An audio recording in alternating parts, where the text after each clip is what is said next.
जब जीवन रणभूमि बन जाए तो सबसे पहले डर नहीं, धैर्य चाहिए। जैसे अर्जुन के सामने अपनों से युद्ध था, वैसे ही हर इंसान के जीवन में संघर्ष होता है। उस वक्त श्री कृष्ण ने जो कहा, वही आज भी जीवन का सबसे बड़ा सत्य है। उन्होंने कहा, अर्जुन, यह युद्ध केवल बाहरी नहीं, भीतर का भी है। जब मन डर से भर जाए तो निर्णय धुंधला हो जाता है, और जब निर्णय कमजोर हो तो जीवन रुक जाता है।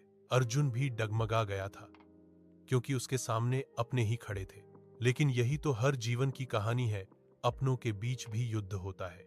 श्री कृष्ण ने कहा, कर्तव्य से मत भागो, क्योंकि वही तुम्हारा धर्म है। जीवन में जब मुश्किलें आए तो भागना नहीं, डटे रहना सीखो, क्योंकि हर युद्ध अंत नहीं, एक नई शुरुआत होता है। अर्जुन ने भी समझ लिया, भागकर कोई जीतता नहीं। अर्जुन पर रिश्तेदारी और कर्तव्य का भार है। हर चमक के पीछे तपस्या होती है, और हर शुरुआत से पहले आत्मविश्वास की पुकार जरूरी होती है। कुरुक्षेत्र के युद्ध के मैदान में श्री कृष्ण अर्जुन को शांत आंखों से देखते हैं। जब तुम अपने उद्देश्य को पहचान लोगे, डर खुद मिट जाएगा। जिसे जीतना है उसे पहले खुद पर विजय पानी होगी, और यही श्री कृष्ण की पहली सीख थी। आत्मविजय ही सच्ची विजय है। उन्होंने कहा, कर्म करो, फल की चिंता मत करो। कर्म ही वह मार्ग है जो अंधकार से प्रकाश की ओर ले जाता है।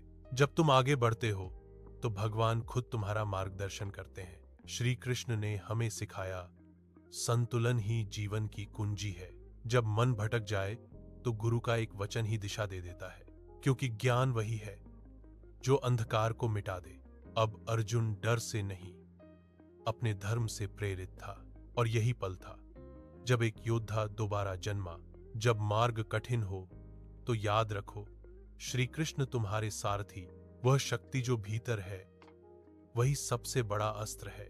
आगे बढ़ो, क्योंकि तुम्हारे कर्म ही तुम्हारा भविष्य रचेंगे। जब तुम्हारा इरादा सच्चा हो तो हर बार विजय बन जाता है। नया सवेरा हमेशा संघर्ष के बाद आता है। श्री कृष्ण की पहली सीख, जीवन से मत भागो, उसे जियो, क्योंकि जो खुद से जीत गया उसे कोई हरा नहीं सकता। जीवन की हर रणभूमि में बस एक बात याद रखो, कर्म करते जाओ, विश्वास बनाए रखो, क्योंकि विश्वास ही वह रथ है जो तुम्हें विजय तक ले जाएगा। यही श्री कृष्ण की पहली सीख है, युद्ध बाहर नहीं, भीतर है। अगर यह कहानी आपको प्रेरणा दे तो इसे आगे बढ़ाएं, क्योंकि प्रेरणा तभी अमर होती है जब वो बांटी जाए। इंस्पायर वाणी इंडिया। जय श्री कृष्ण।